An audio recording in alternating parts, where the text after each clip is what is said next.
अस्सलामुअलैकुम वरहमतुल्लाहि वबरकातुहू। अज़ीज़ तलबा, लेसन नंबर 5 के तहत प्रेजेंट कंटिन्यूअस टेंस के नेगेटिव सेंटेंसेस को आज हम पढ़ेंगे। कबल इसके कि मैं इसको पढ़ूं, इससे पहले एक बार प्रेजेंट कंटिन्यूअस टेंस इम्परफेक्ट को देख लिया जाए। यहां आप देख रहे हैं परफेक्ट सेंटेंसेस, अफर्मेटिव सेंटेंसेस, यानी प्रेजेंट कंटिन्यूअस टेंस के जो जुमले बांटे गए हैं वो 3 तरह हैं अफर्मेटिव सेंटेंसेस। ये जो अफर्मेटिव है, इसके तहत जितने जुमले आएंगे वो मुस्बत होंगे। मुस्बत यानी कि उसमें नहीं का लफ्ज नहीं पाया जाएगा। जैसे वो पुस्तक पढ़ रहा है, यहां देखिए वो पुस्तक पढ़ रहा है, इसमें नहीं का जिक्र नहीं है। He is reading a book. मैं पत्र लिख रहा हूं, मैं पत्र लिख रहा हूं। I am writing a letter. तुम हंस रहे हो, यू आर लाफिंग। वे खेल रहे हैं, दे आर प्लेइंग। अजीज तलबा, आप देख रहे हैं इन जुमलों में कहीं भी नहीं का जिक्र नहीं है, इसलिए ये अफर्मेटिव सेंटेंसेस हैं। इनका कायदा वगैरह आप देख चुके हैं। इनके कायदा बनाने का तरीका अलग था, उसको देख लिया जाए एक बार। इस काल के वाक्यों की पहचान यानी प्रेजेंट कंटिन्यूअस टेंस के हिंदी वाक्य के अंत में रहा है, रही है, रहा हूं, रहे हैं आदि शब्द आते हैं और इसमें काम का लगातार होना पाया जाता है। इसके काल के वाक्यों में समय की अवधि यानी पीरियड ऑफ टाइम नहीं होती है।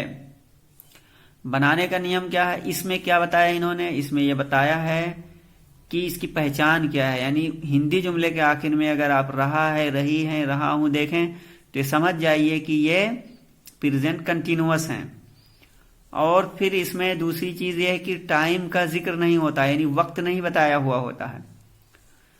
अब इसका कायदा क्या होगा, प्रेजेंट कंटिन्यूअस टेंस में है, हूं, है, हो का अनुवाद इज, एम, आर किया जाता है। यानी अगर जुमले के आखिर में है तो इज हो जाएगा, हूं है तो एम हो जाएगा, है तो आर से किया जाएगा। और फिर कायदा नंबर 2 में इन्होंने बताया कि इज, एम या आर कर्ता के अनुसार, यानी इज, एम या आर कर्ता कहते हैं फाइल को, ठीक है। तो इज, एम, आर को कर्ता के मुताबिक लाएंगे। उसके बाद में क्रिया की पहली अवस्था यानी फेल की का जो फर्स्ट फॉर्म होता है उसमें आईएनजी लाएंगे, लाकर प्रयोग करेंगे। मिसाल 1 से 4 आप देख सकते हैं। यहाँ वो पुस्तक पढ़ रहा है, यहाँ देखिए ही है फाइल, इसलिए इस का इस्तेमाल किया है। मैं पत्र लिख रहा हूं, यहाँ आई फाइल है इसलिए एम का इस्तेमाल हुआ है। और फिर वर्ब की फर्स्ट फॉर्म में आईएनजी। तुम हंस रहे हो, यहाँ तुम फाइल है, जमा है, इसलिए आर आया है और वर्ब की फर्स्ट फॉर्म में आईएनजी है। वे खेल रहे हैं, दे आर प्लेइंग। यहां देखिए दे फाइल है, जमा है और आर इसलिए इसका हेल्पिंग वर्ब आया है और वर्ब की फर्स्ट फॉर्म में आईएनजी लगा हुआ है। तो ये बात हुई। अब कायदा नंबर 3, इज, एम या आर का प्रयोग पहले पाठ में दिए हुए नियमों के अनुसार करो। यानी इज का इस्तेमाल वाहिद फाइल के साथ हुआ है और एम का आई जब फाइल हो उसके साथ और आर का फाइल जबकि जमा हो उसके साथ। तो ये सारी चीजें जानने के बाद में ये जो मेन बात है यहाँ जो बताया जा रहा था कि ये अफर्मेटिव सेंटेंसेस के जुमले हैं। इसका नियम है जो यहाँ आप पढ़ चुके हैं। और यहाँ मिसालें भी देख लीजिए, इस तरह आई थी जिसमें कहीं भी नहीं का जिक्र नहीं। जैसे मैं स्कूल जा रहा हूँ, किरण सो रही है, तुम नाच रहे हो, सोहन पतंग उड़ा रहा है, हम टहल रहे हैं, वे काम कर रहे हैं, रजिया रो रही है, तुम नहा रहे हो। यहां देखिए किसी में भी नहीं का जिक्र नहीं है, इसलिए ये अफर्मेटिव हैं और अफर्मेटिव सेंटेंसेस हैं। प्रेजेंट कंटिन्यूअस टेंस के अफर्मेटिव सेंटेंसेस हैं।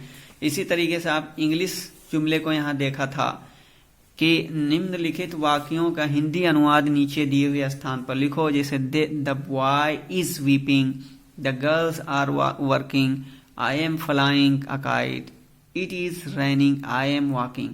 इसमें कहीं भी नहीं का जिक्र नहीं हुआ। तो ये टेंस पहला यानी जुमले की पहली किस्म थी। अब जुमले की दूसरी किस्म क्या है? नेगेटिव जुमला, यानी नेगेटिव होता है। तो negative sentences, present continuous tense के नेगेटिव सेंटेंसेस यानी ज़माने हाल इस्तिमरारी के मनफी जुमले। मॉडल सेंटेंसेस देखिए, इसमें इन्होंने क्या बताया कि वो पुस्तक नहीं पढ़ रहा है, he is not reading a book. मैं पत्र नहीं लिख रहा हूं, I am not writing a letter. तुम नहीं हंस रहे हो, यू आर नॉट लाफिंग। वे नहीं खेल रहे हैं, दे आर नॉट प्लेइंग। यहां ये जो मॉडल सेंटेंसेस दिए हैं नमूने के तौर पे जुमले, इसमें जब आप गौर करेंगे तो यहां नॉट का इस्तेमाल हर जगह पाएंगे। और इस नॉट का इस्तेमाल कहाँ होगा? यानी ये जो मेन वर्ब है और हेल्पिंग वर्ब है, इसके बीच में इसका इस्तेमाल किया जाएगा। यानी कि नेगेटिव सेंटेंसेस में, जिनको मनफी जुमला उर्दू में कहते हैं, मनफी जुमलों में जो is am are helping verb है, इज एम आर ये क्या है? इज है, एम है, आर है, इसमें ये हेल्पिंग वर्ब हैं। तो इन हेल्पिंग वर्ब और असल वर्ब जो ये हैं, रीडिंग, राइटिंग, लाफिंग, प्लेइंग, ये असल वर्ब, इनके बीच में नॉट का इस्तेमाल करते हैं। ठीक है, ये अब देखिए, ये नियम यहां बता रहे हैं अपने तौर पे। देखिए, अनुवाद के नियम। प्रेजेंट कंटिन्यूअस टेंस के निषेधात्मक यानी नेगेटिव वाक्यों का अनुवाद करते समय इज, एम या आर और इंग लगी हुई क्रिया की फर्स्ट फॉर्म के बीच में नॉट लगाओ। उदाहरण 1 से 4 देखो। इसमें कह रहे हैं प्रेजेंट कंटिन्यूअस टेंस के निषेधात्मक यानी नेगेटिव वाक्यों का अनुवाद करते समय, यानी ज़माने हाल इस्तिमरारी के मनफी जुमलों का तर्जुमा करते वक्त इज, एम या आर और आईएनजी लगी हुई क्रिया की फर्स्ट फॉर्म के बीच में नॉट लगाओ। उदाहरण 1 से 4 देखो।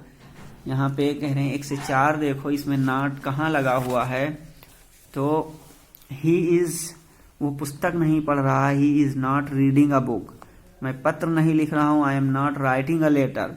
तुम नहीं हंस रहे हो, यू आर नॉट लाफिंग। वे नहीं खेल रहे हैं, दे आर नॉट प्लेइंग। तो इसमें देखिए, ये इज है, एम है, आर है, ये सब हेल्पिंग वर्ब है। रीडिंग, राइटिंग, लाफिंग, प्लेइंग ये मेन वर्ब है। इसके बीच में नॉट का इस्तेमाल होगा। और दूसरी चीज ये है कि जब आप उर्दू से होगा, दूसरी चीज ये है कि जब आप हिंदी से अंग्रेजी बनाएंगे तो सबसे पहले आप इसमें कर्ता ढूंढेंगे, कर्ता, उसके बाद में हेल्पिंग वर्ब, और हेल्पिंग वर्ब लाएंगे फाइल के हिसाब से, यानी सबसे पहले फाइल, उसके बाद में हेल्पिंग वर्ब, और हेल्पिंग वर्ब को लाएंगे फाइल के हिसाब से, जैसे ही है यहाँ फाइल, उसके बाद में हेल्पिंग वर्ब आया है, फिर नॉट, और फिर वर्ब की फर्स्ट फॉर्म में आईएनजी, और फिर ऑब्जेक्ट वगैरह आता है। इस तरीके से इसकी तरतीब होगी। और अब आगे देखिए दूसरा कायदा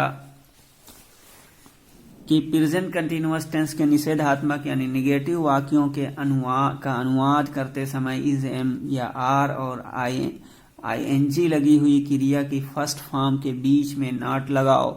उदाहरण 1 से 4 देखो। इज, एम या आर का प्रयोग पहले पाठ में दिए हुए नियमों के अनुसार करो। पहले पाठ के लिए अनुसार यानी वाहिद फाइल के साथ इज, जमा फाइल के साथ आई, फाइल के साथ एम, और जमा फाइल के साथ आर। अब एक्सरसाइज नंबर 5 देखिए, कह रहे हैं कि निम्नलिखित वाक्यों का अंग्रेजी अनुवाद आगे दिए हुए स्थान पर लिखो। चलिए करिए।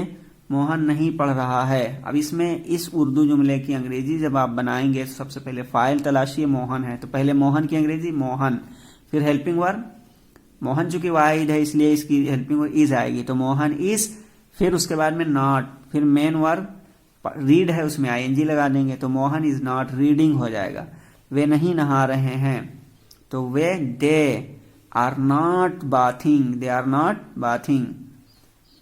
मैं पत्र नहीं लिख रहा हूं, मैं पत्र नहीं लिख रहा हूं। आई, अब देखिए यहां फाइल आई है तो उसके बाद में एम आएगा verb, helping verb, I am, फिर not, not writing, I am not writing. हम स्कूल नहीं जा रहे हैं। अब यहां देखिए फाइल जमा है वी, तो अब आर आएगा, वी आर, फिर not going to school, we are not going to school. वह घर से नहीं आ रही है। She is not coming from house, she is not coming from house. Sudha शोर नहीं मचा रही है, Sudha is not making a noise. अब यहां देखिए सुधा चूंकि फाइल है, वाहिद है, इसलिए इसका जो हेल्पिंग वर्ब आएगा इज आएगा। तो Sudha is not making a noise. Sushil काम नहीं कर रहा है, Sushil is not working, Sushil is not working. देखिए सुशील ये आपका फाइल है, वाहिद है, इसलिए इसका हेल्पिंग वर्ब इज आएगा। सुशील इज नॉट वर्किंग, लड़के पुस्तक नहीं खरीद रहे हैं। The boys are not buying the books, the boys are not purchasing the book या बाइंग द बुक। अब ये कुछ मुश्किल अल्फाज का जिक्र किया है। फ्रॉम से के माने में शोर मचाना, नॉइज, इज मेकिंग मचा रही है, काम वर्क। ये एक्सरसाइज नंबर 5 जिसको आपने मुकम्मल किया है, ये उर्दू यानी हिंदी से अंग्रेजी में इसका ट्रांसलेशन करना था। मोहन नहीं पढ़ रहा है, मोहन इज नॉट रीडिंग। वे नहीं नहा रहे हैं, दे आर नॉट बाथिंग। मैं पत्र नहीं लिख रहा हूं, I am not writing a letter. हम स्कूल नहीं जा रहे हैं, we are not going to school. वो घर से नहीं आ रही है, she is not coming from house. Sudha शोर नहीं मचा रही है, Sudha is not making a noise. Sushil काम नहीं कर रहा है, सुशील इज नॉट वर्किंग। लड़के पुस्तक नहीं खरीद रहे हैं, the boys are not buying the book. अब इसके बाद में यहां देखिए ये अंग्रेजी है, निगेटिव सेंटेंसेस की अंग्रेजी है। अब इसको, ये निगेटिव सेंटेंसेस हैं, अंग्रेजी में है, इसका हिंदी में करना होगा। निम्नलिखित वाक्यों का हिंदी अनुवाद नीचे दिए हुए स्थान पर लिखो। ही इज नॉट कमिंग, वो नहीं आ रहा है। यू आर नॉट लाफिंग, तुम नहीं हंस रहे हो। The child is not weeping, लड़का नहीं रो रहा है। The child is not weeping, लड़का नहीं रो रहा है। The girls are not buying books, लड़कियां किताब नहीं खरीद रही हैं। You are not playing football, तुम फुटबॉल नहीं खेल रहे हो। अब सहायता, चाइल्ड बच्चा, बाइंग खरीद रही है, प्लेइंग खेल रहे हो।